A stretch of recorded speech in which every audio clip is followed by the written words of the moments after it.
Welcome to the Key of Imagination. I hope you've packed your bags. Pre-flight.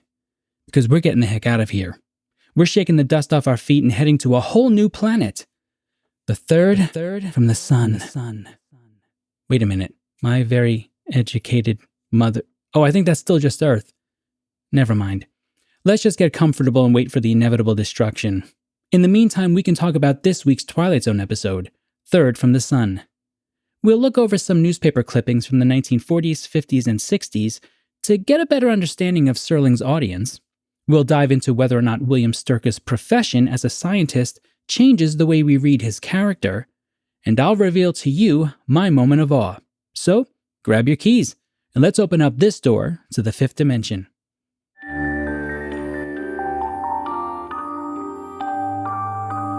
You unlock this door with the key of imagination.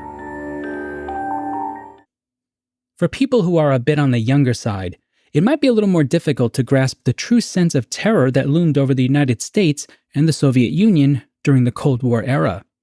We watched the old duck and cover videos that were produced in the 1950s and laugh at the concept of a school desk somehow preventing the destruction of the initial flash wave, the massive amount of heat dispersed, or the radiation that followed. But if you ask anyone older than about 40 to 45 today, they'll tell you that this threat was very real. And there wasn't really anything funny about it. Two large nations in an arms race, a war of production. But in order for these weapons to be produced, there needed to be workers. People like William Sturka from our Twilight Zone episode. Sturka appears in many respects to be a fairly average and boring individual. A job, a family, some friends.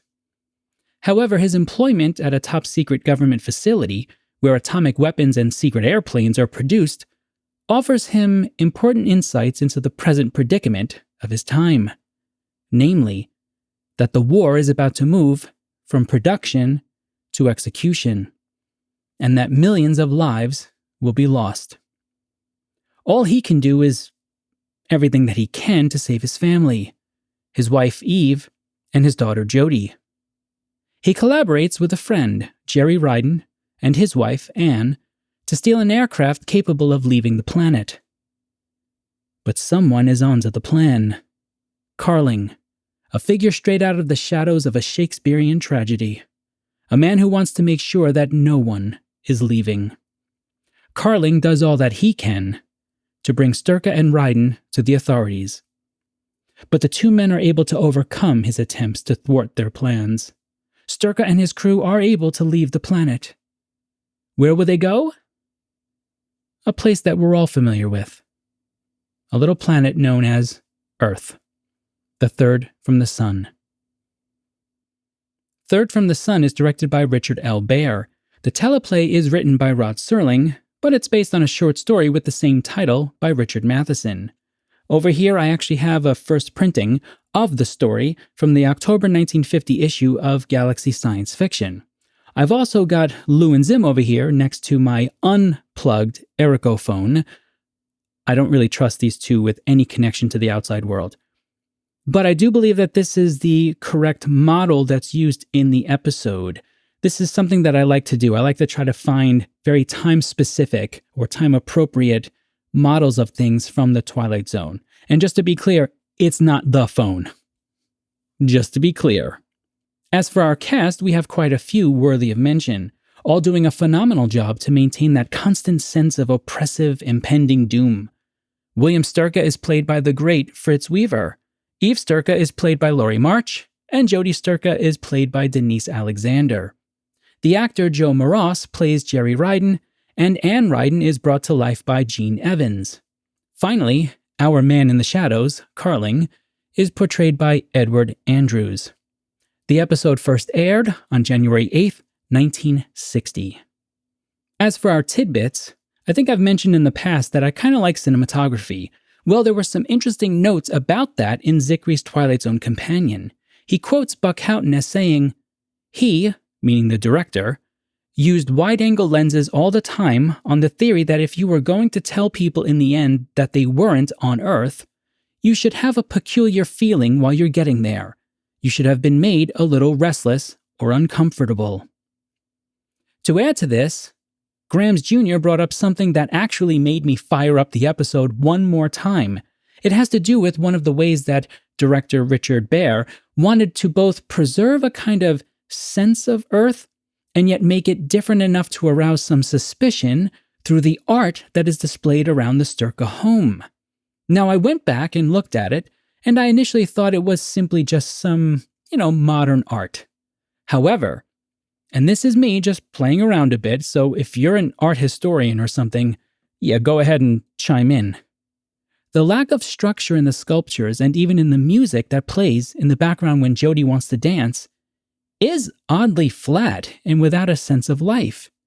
It does feel a bit foreign to me. Again, I could just be reading too much into it and trying maybe too hard to find a difference. As for my reaction, look, this is one of my favorite episodes.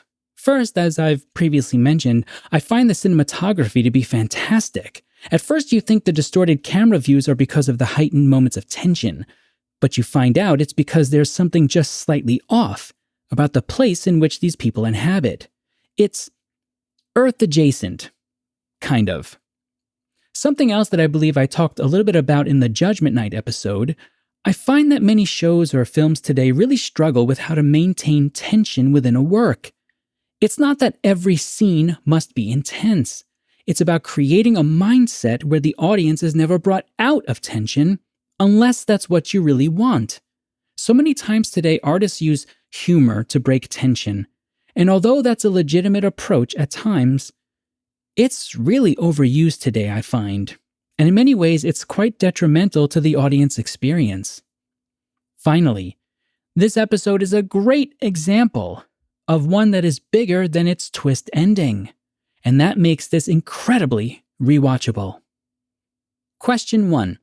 How pessimistic was Serling's audience regarding atomic destruction around the time that this episode aired? There are quite a few Twilight Zone episodes that are built upon or around the topic of atomic anxieties, belief that mutual nuclear destruction between the United States and the Soviet Union was imminent.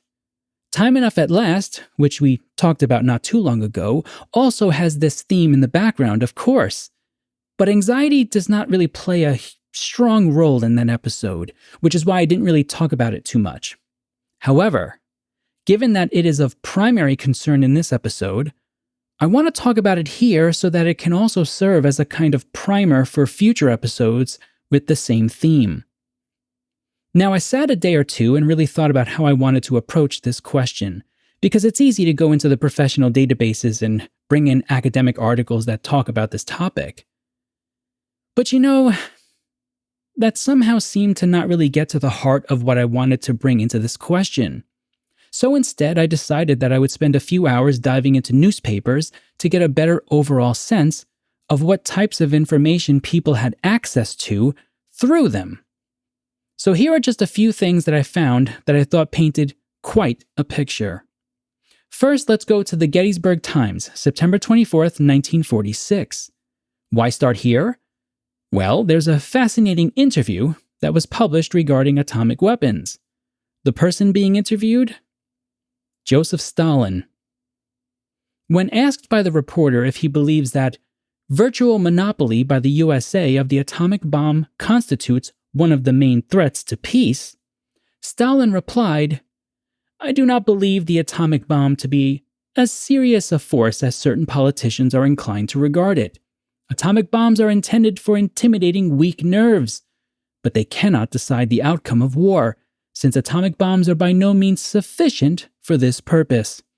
Certain monopolistic possession of the secret of the atomic bomb does create a threat, but at least two remedies exist against it." Now, I bring this up because it somewhat introduces an important timeline in Soviet history regarding the discussion of atomic weapons. Additionally, this conversation was happening on the public stage. According to the United States Department of State website, the Soviet Union successfully detonated its first atomic bomb in 1949. But undoubtedly, the Soviets were already well underway in terms of their research in 1946 when Stalin gave that interview. According to the Nuclear Heritage Foundation, following the bombings of Hiroshima and Nagasaki, Stalin called for an all-out crash program in atomic research and development. In 1946, Yuli Khariton was appointed by Kurchatov as the program's lead scientist.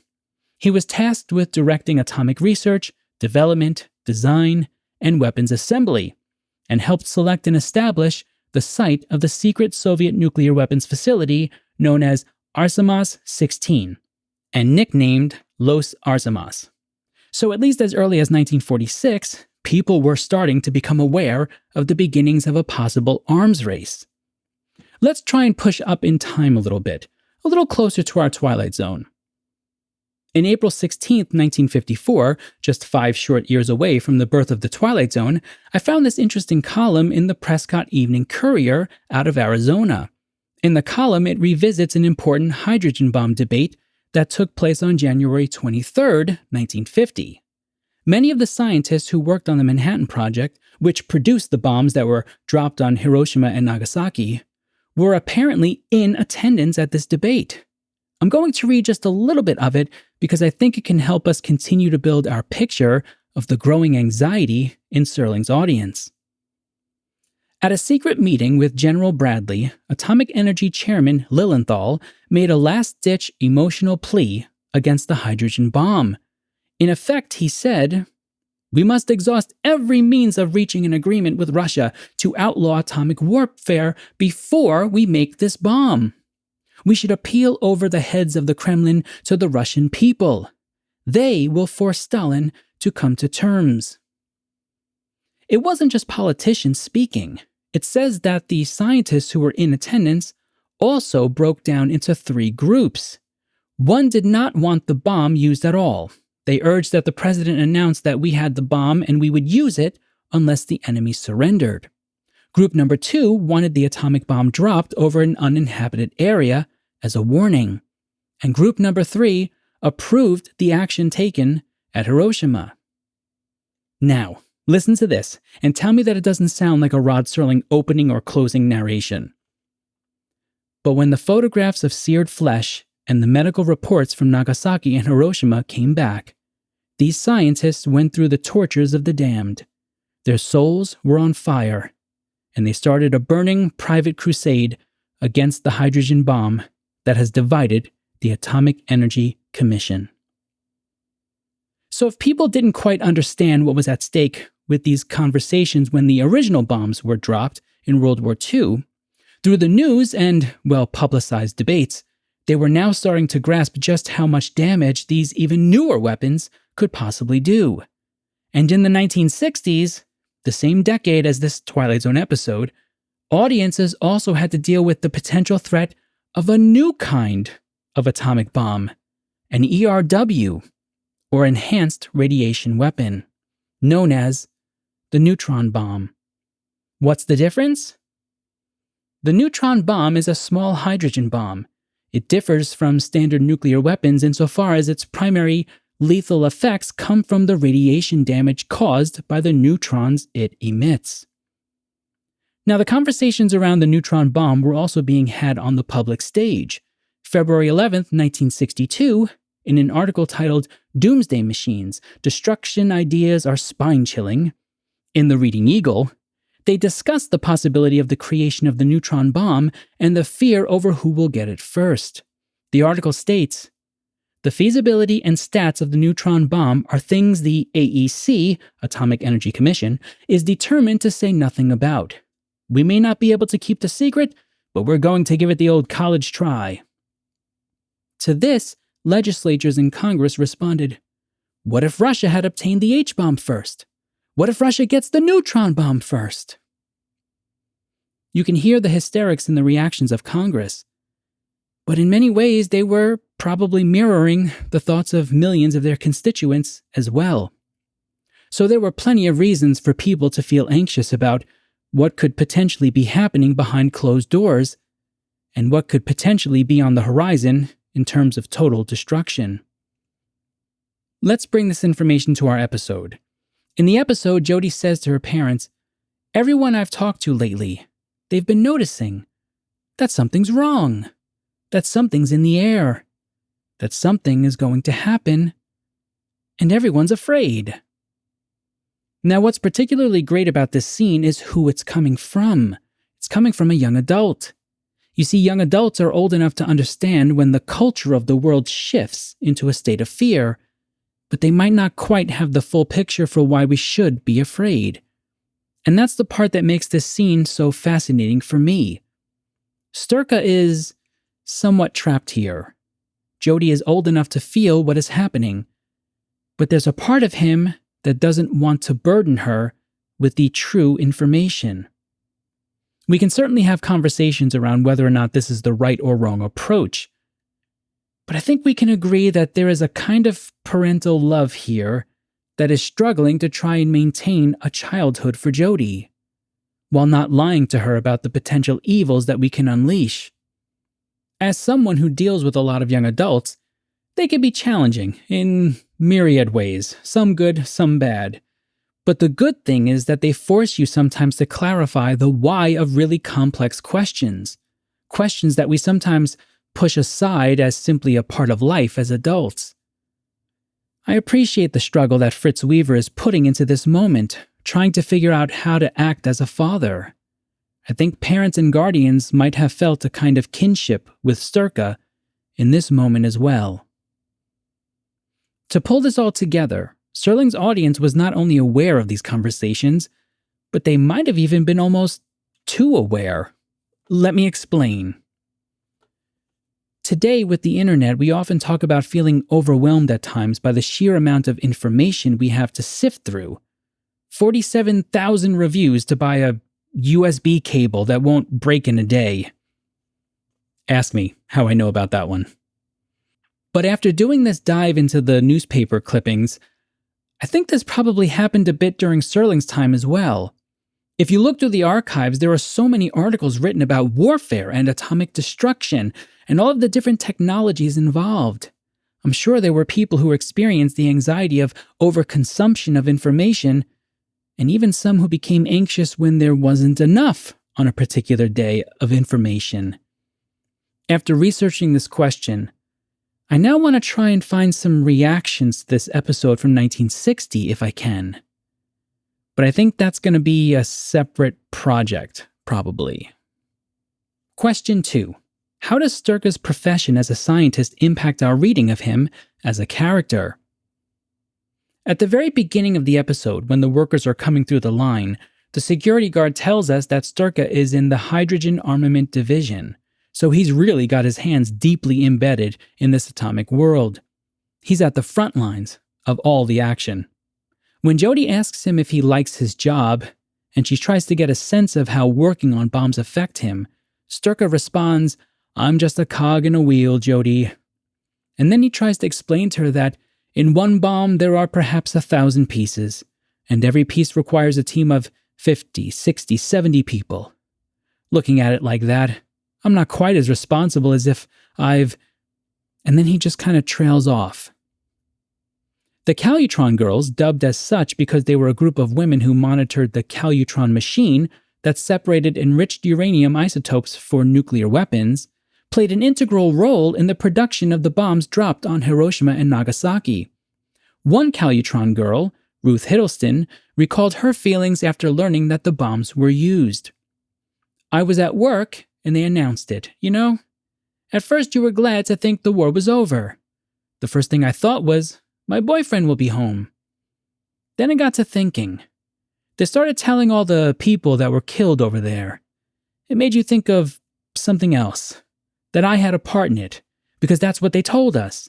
They said it's been dropped there, and then they said so many thousands or millions or whatever, I don't remember.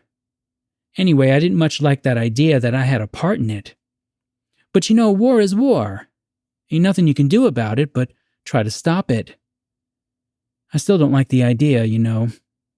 But you've got to do it. Somebody does." Ruth sounds an awful lot like Sturka in the idea that she sees herself as a cog in the wheel, but she also sounds like Sturka in that there are two sides pulling at her. She thinks of her boyfriend and wanting the war to end, and she thinks of the people in Hiroshima and Nagasaki, the death and the destruction. This is the complexity of being human. This is why we must always exhaust as many options as possible before going into a war. Because, and feel free to push back against what I'm about to say, when we're at the point that we have to make these difficult decisions where lives are in the balance, it's often too late. The machine is running, and we're left as mere cogs, swept up in something that seems difficult to process when it's right in front of us. Let's come back to our question of how we view Sturka. You know, Carling actually says something interesting about Sturka at the very beginning. He accuses Sturka of being a defeatist. Now, in proper context, Carling is probably referring to how dedicated Sturka is to the cause of winning the war. However, if we dive a bit deeper into it, is there a little bit of truth to this on a broader scale? Many of the scientists who were a part of the Manhattan Project went on to try and prevent the proliferation of nuclear and atomic weapons. They were trying to take responsibility for the children of destruction they created. Sturka, however, seems bent on simply taking the information and running as fast as he can. He reinforces this to Eve when they're in the bedroom, and he tells her that they can't tell anyone what's about to happen. We certainly understand the part of him that is a husband, a father, a friend, that wants to make sure that his loved ones are alive. But do we hold him more accountable to society because he is a scientist who helped create the very thing that he now knows will be the end of his species? I don't know. I waffle on this one a bit. As I write this today, I feel like he does owe his species more of a fight. He owes it to Jodie and the future that she will not have. But ask me tomorrow, and I might say that parents owe their children opportunities to live. And that would mean escape. My ultimate answer to our question as to whether or not Sturka's profession as a scientist impacts our reading of him is that it absolutely does. Whether or not we believe him to be right or wrong for fleeing would probably take a lot more time to ethically and philosophically unravel. But his profession does make the conversation more complex. Question 3. What are your moments of awe? Well, surprise, surprise, my moment of awe is a bit of a negative one on this one. I'm old enough to remember Cold War speeches and tensions in the 1980s, and there is obviously a lot of strife and conflict around the world right now. I suppose to a degree there always is. But as Jodie says in the episode, there is a feeling out there. I'm sure I'm not the only one who is experiencing this. Oftentimes in retrospect, we talk about being pulled into a war. But I don't know. Today it feels more like we're just walking straight into one. Carling represents an interesting character. He doesn't seem to think much about the fact that he is just as likely to die in this scenario as everyone else. And that's my moment of awe. Or rather, an awful moment. My grandfather served in World War II. My father served in the Navy, and I'm incredibly proud of both of them. As a species, war does seem to be somewhat embedded within our DNA. But what bothers me today is this feeling that we almost want to be destroyed, that we're yearning for it, and that there's a bit more of Carlings out there than we might realize. As for my rating, well, this is it. This is our first top tier episode. There won't be many, but for me, this is one of them. When you mix in the acting, the methodical approach to the subject matter, the ending, the rewatchability of it, even after knowing the ending, it's just a fantastic example of a great episode that is as relevant today as it was in 1960. Next time, we'll be taking a look at I Shot an Arrow into the Air, and here are your questions to consider as you watch. Question 1. Can we land on an asteroid within our belt and survive, like the astronauts in the episode hypothesize? Question 2. Is there something more than just survival behind Corey's intense connection with water? And question 3, what are your moments of awe? Well, another episode in the books. Wow, that one got a bit depressing though toward the end. You know, I'm a pretty optimistic person, honestly. So let's leave this one on a high note. Never forget that you're not simply a cog in anything. You're a human. You have the ability to enact great positive change in this world. But, and there's no way around this, it does have to start with you. Make a small positive change in your own life and then branch out from there. You'd be surprised how much more effective it is to witness someone doing good or living a good life than it is to tell everyone that they need to be good or should be good. Be a beacon of hope unto others. I got a wonderful welcoming message from over at the Fever Dreamland Theater channel on my What You Need episode. He writes, "Hey Joe, so first of all, I have the same socks because of course I would. Great vid, man. I'm enjoying catching up with your work and I dig your approach to this classic series. On the topic of humor, your second question, in my view it is absolutely necessary. I actually would not be able to survive if not for my ability to laugh at most things, including myself. Anyway, it's great to hear your thoughts on this one, particularly in regards to the ethical dilemma presented in the story. A pleasure to meet another traveler in the fifth dimension. Be well." Let me first say, if you love the Twilight Zone, head over to the Fever Dreamland Theater channel and enjoy some wonderful breakdowns of the episodes. It's truly a great channel. And thank you for taking the time to send such a welcoming message. As you all know, one of my goals is to simply do my part to build an enjoyable community where we can discuss this amazing show from Rod Serling and feel like we're a part of something as a group. We need more of that today. So thank you. Head over to thekeyofImagination.com to continue our conversation. You can rate this episode, learn more about me, watch previous episodes of the show, and check out my Curios page where I showcase some of the Twilight Zone trinkets I've bought over the years. I encourage people to email me thoughts and comments, whether it's about a particular Twilight Zone episode, your rating for an episode, or about the Key of Imagination show. You can get those to me as a text email, an audio clip, or even a video clip of roughly no more than 5 minutes to keyofimaginationShow@gmail.com. Keep in mind, even though we talk about some serious topics, we're trying to maintain as family-friendly of an atmosphere as we can. If you would rather I not use your comments on the show, please indicate that so I can respect your decision. If you enjoyed the show, I ask that you please take a moment and do one of the following to help build our community.